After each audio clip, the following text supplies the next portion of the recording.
Hello, this is Ilan Awerbuch, and welcome to Mortgage Watch, financial news you can use. I was at some meetings yesterday, and we had a dinner party afterwards, and at the party a lot of people were talking about their favorite TV shows. I thought I wanted to share with you the longest running and most widely followed TV show there is. Actually, it's not really on TV, but everybody watches it or follows it in some way. It's called Fed Watch. And it involves following the actions, the statements, and the various activities around the Federal Reserve Open Market Committee.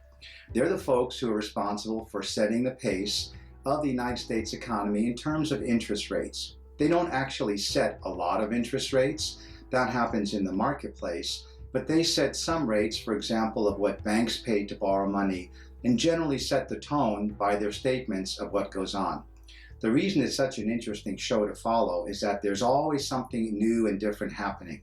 There have been a lot of different casts and stars over the years of Fed Watch, but it continues to just be so popular and widely followed by everyone. People on Wall Street, people who are running various bond funds or investments, and the average homeowner or the person who's looking to buy a home, interested in knowing what the Fed thinks is going to happen with mortgage interest rates.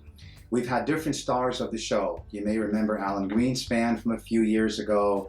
Then we had Ben Bernanke through the worst of the crisis, who weathered the storm and kept everything going and reassured everyone that they were watching what was happening. They've gone through Wall Street banks melting down, foreign countries being up, being down, and of course the US economy nursing it along, herding cats all the way. That's Fed Watch. It's also spawned a lot of follow-up shows. For example, this. A lot of what I talk about after keeping you entertained is what the Feds are going to do, what interest rates are happening. It all comes from Fed Watch. As some of you know, a lot of times what happens in Fed Watch is that one of the 10 active members of the Federal Open Market Committee speaks their mind. That could be one of the Federal Reserve governors from the different cities around the country, or a member of the Federal Reserve Committee who's based in Washington. Some of them are hawks and want to raise interest rates. Some of them are doves and want to keep interest rates low. They all have a lot of expertise and economic background, but everyone's guess is as good as anyone else's as to what's really going to happen. Okay, where are we now with Fed Watch? Well, the Federal Reserve Open Market Committee is going to meet next week. There have been a lot of pronouncements ahead of that time from both members of the committee and other active participants who aren't on the committee but want to express their opinion of what's going on. And that is, nobody really knows. China is probably not going to be the engine that it was for many, many years.